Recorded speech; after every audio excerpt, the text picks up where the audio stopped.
Welcome students.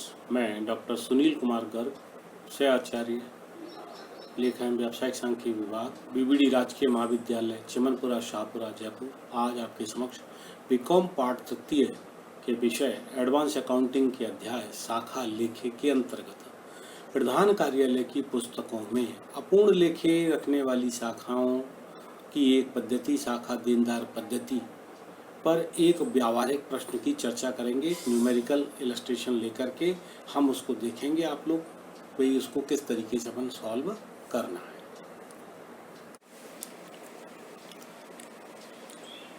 आपकी screen पर यह एक इलस्ट्रेशन दिया हुआ है और इस क्वेश्चन को, कोई भी क्वेश्चन हम सॉल्व करें तो उससे पहले एक बार उसको आप पूरा रीड कर लें, पढ़ लें, जिससे कि कहाँ कोई एडजस्टमेंट होना है हमें थोड़ा सा समझ में आ जाए। इसमें लिखा है, मैं मैसर्स साहित्य भवन आगरा की फुटकर शाखा एक मुरादाबाद में है। प्रधान कार्यालय द्वारा शाखा को लागत पर माल भेजा जाता है जिसे उसे केवल नगद बेचने का अधिकार है। यहाँ दो चीज़ें हैं, अपूर्ण लेखे रखने वाली ब्रांचेज की 3 विधियों की, 4 विधियों की हम बात कर रहे हैं, तो उसमें हर एक विधि की 2 क्वेश्चन तो सीधे सीधे एक तरह से समझने के लिहाज से बनते हैं। एक, जब माल शाखा को लागत मूल्य पर भेजा जाए, और दूसरा है जब माल शाखा को बीजक मूल्य पर भेजा जाए। तो यहाँ फिलहाल हम सबसे पहले इनिशियल क्वेश्चन की चर्चा कर रहे हैं कि माल शाखा को लागत मूल्य पर भेजा जाता है।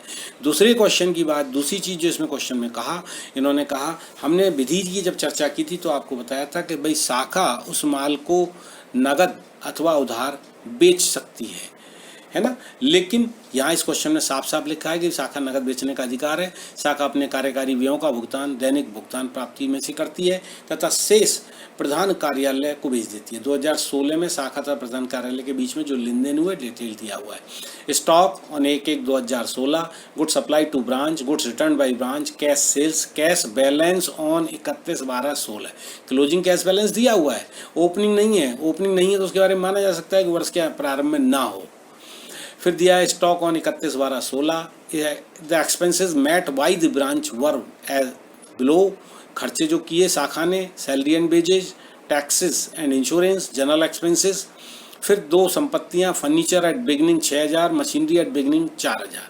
तो ये फर्नीचर और मशीनरी की दे रखी है और नीचे एक लाइन दे रखी है, फर्नीचर व यंत्र पर 4% वार्षिक ह्रास लगाइए। तथा इसके अतिरिक्त प्रधान कार्यालय ने 1400 रुपये शाखा के विज्ञापन पर व्यय किए। प्रधान कार्यालय की पुस्तकों में शाखा का खाता बनाइए। एक क्वेश्चन आता है, हम ब्रांच अकाउंट बनाएंगे in the books of head office साहित्य भवन आगरा की पुस्तकों में। लेकिन अब प्रश्न आता है, खाली हम शाखा खाते के नाम से खाते बनाए तो ये हेड ऑफिस की कई शाखाएं होंगी, सबको ब्रांच अकाउंट लिखेंगे तो उन ब्रांच अकाउंट्स में लेन देनों को दर्ज करते समय गलती होने की संभावना बनी रहती है। इसलिए जाहिर है कि शाखा का आइडेंटिफिकेशन भी उसके साथ हो, और आइडेंटिफिकेशन के लिहाज से हम जगह के नाम जो है शाखा के साथ लगा देंगे। तो यहाँ मुरादाबाद में शाखा है, इसलिए शाखा खाते का नाम हो गया मुरादाबाद ब्रांच अकाउंट। यदि एक ही शहर में एक से अधिक शाखाएं किसी प्रधान कार्यालय की पुस्तकों में होती हैं, प्रधान कार्यालय की होती हैं शाखाएं, तो ऐसी स्थिति में उन शाखाओं को कोई कोड नंबर, कोई ब्रांच कोड वगैरह दे करके हम उनको आइडेंटिफाई कर सकते हैं। तो खैर, हम ये मुरादाबाद ब्रांच अकाउंट बनाएंगे। सबसे पहले हमने लिखा, वर्ष के प्रारंभ में शाखा के पास जो भी संपत्तियों के शेष उपलब्ध हैं सबसे पहले उनको लिखेंगे, ट्रांसफर करेंगे 1 तारीख को वर्ष के शुरू में। तो 1 जनवरी 2016 को एंट्री की, मुरादाबाद ब्रांच अकाउंट दिया, to branch stock account, to branch furniture, to branch machinery. ये तीनों फिगर्स आपको क्वेश्चन फिगर में दे रखे हैं, 4000, 6000, 4000। इसके बाद आपको क्वेश्चन फिगर में दिया, गुड्स सेंड टू ब्रांच है 36,000 रुपये, कॉस्ट प्राइस पे ओपनिंग बैलेंसेस के अलावा जब तक कोई अलग से डेट नहीं दी है तो हम सामान्यतः वर्ष के अंत में सारे ट्रांजैक्शंस रिकॉर्ड करेंगे। तो 31 दिसंबर को हम सारे ट्रांजैक्शंस रिकॉर्ड कर रहे हैं। तो to goods and to branch 36,000। Next उसको क्वेश्चन फिगर में दे रखा है, गुड्स रिटर्न बाई ब्रांच 400 रुपये। तो जो ब्रांच को माल भेजने की एंट्री की ब्रांच अकाउंट दिया to goods and to branch, तो उल्टी एंट्री कर देंगे, goods and to branch account दिया टू मुरादाबाद ब्रांच अकाउंट, इसलिए क्रेडिट साइड में दिखा देंगे 400 रुपये।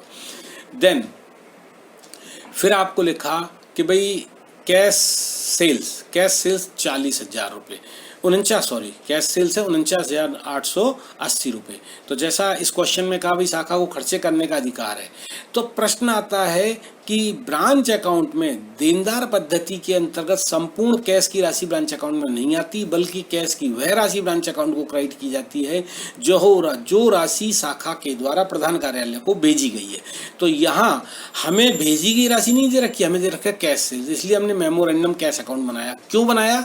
इसका एक दूसरा कारण ये भी है कि शाखा को खर्चे करने का अधिकार दे रखा, तो शाखा खर्चे कहाँ से करेगी? शाखा खर्चे उसी रोकड़ में से करेगी जो रोकड़ बिक्री से उसको प्राप्त हुआ है। अतः हमने सेल्स को तो नीचे मेमोरेंडम कैश अकाउंट के डेबिट साइड दिखा दिया, टू सेल्स 49,880, और क्रेडिट साइड में तीनों खर्चे जो क्वेश्चन फिगर में दे रखे हैं, salary, wages, tax and insurance, general expenses 2,600, 2,080, 3,400 रुपये आपने क्रेडिट दिखा दिए। इसके बाद जाहिर सी बात है शाखा कुछ तो राशि हेड ऑफिस को भेजेगी, लेकिन इस पूरे क्वेश्चन फिगर में वह राशि नहीं दे रखी है कि शाखा ने हेड ऑफिस को कितनी राशि भेजी है। लिहाजा हमने वो मद लिख दी भाई एचओ अकाउंट, और बैलेंसिंग फिगर से निकालेंगे, डिफरेंस से निकालेंगे। लेकिन क्वेश्चन फिगर में क्लोजिंग कैश बैलेंस दे रखा है, लिहाजा उस क्लोजिंग कैश बैलेंस को मेमोरेंडम कैश अकाउंट दिखा दी कि बाई बैलेंस सीडी 1,800 रुपये, और डिफरेंस से हमने 40,000 रुपये यहाँ निकाल लिए कि जो राशि शाखा ने हेड ऑफिस को भेजी। तो इसलिए इस राशि को हम ब्रांच अकाउंट क्रेडिट लिख देंगे by cash remitted to HO करके 40,000 रुपये। इसके बाद आपको क्वेश्चन फिगर में एक फिगर दे रखा है कि 1,400 रुपये प्रधान कार्यालय ने खर्चे किए। ध्यान रखेंगे शाखा ने जो खर्चे किए हैं रोकड़ अपने पास रोकड़ में से, उसको अलग से हम ब्रांच अकाउंट में नहीं दिखाएंगे, बल्कि उस रोकड़ को घटाने के बाद शेष बैलेंस जो हेड ऑफिस को रेमिट किया है उसको दिखाते हैं। लेकिन हेड ऑफिस ने शाखा के कोई खर्चे किए हैं, शाखा को कोई राशि भेजी है, तो उसको हम ब्रांच अकाउंट को डेबिट साइड में दिखाएंगे। तो यहाँ लिखेंगे टू कैश अकाउंट एडवर्टीजमेंट, और अगर खर्चों के लिए राशि भेजते तो लिख देते टू कैश अकाउंट ब्रैकेट लिख दे रेमिटेंस फॉर एक्सपेंसेस, तो 1,400 रुपये दिखा दिए।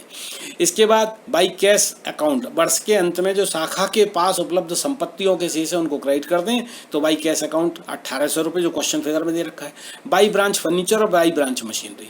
ओपनिंग बैलेंस जो क्वेश्चन फिगर में दिए थे वो 4,000 रुपये थे, 4% डेप्रीशिएशन है, तो 6,000 का 4% 240 घटाएंगे तो फर्नीचर का क्लोजिंग बैलेंस आएगा 5,760 रुपये दिखा दें, और मशीनरी जो है 4,000 का 4% 160 रुपये घटाने के बाद रिमेनिंग बैलेंस क्लोजिंग बैलेंस बचेगा आपका 3,840।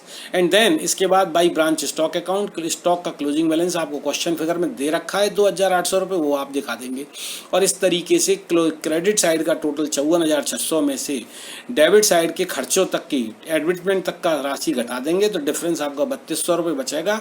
यह प्रॉफिट की राशि है, इसको एंट्री कर देंगे मुरादाबाद ब्रांच अकाउंट या टू P&L। लॉस होता तो उल्टी एंट्री होती है और क्रेडिट साइड पे दिखा देते। इस तरीके से यह हमने एक ब्रांच अकाउंट तैयार किया है। आशा है आप लोगों को समझ में आया होगा। आप इसके आधार पर प्रैक्टिस करेंगे। धन्यवाद।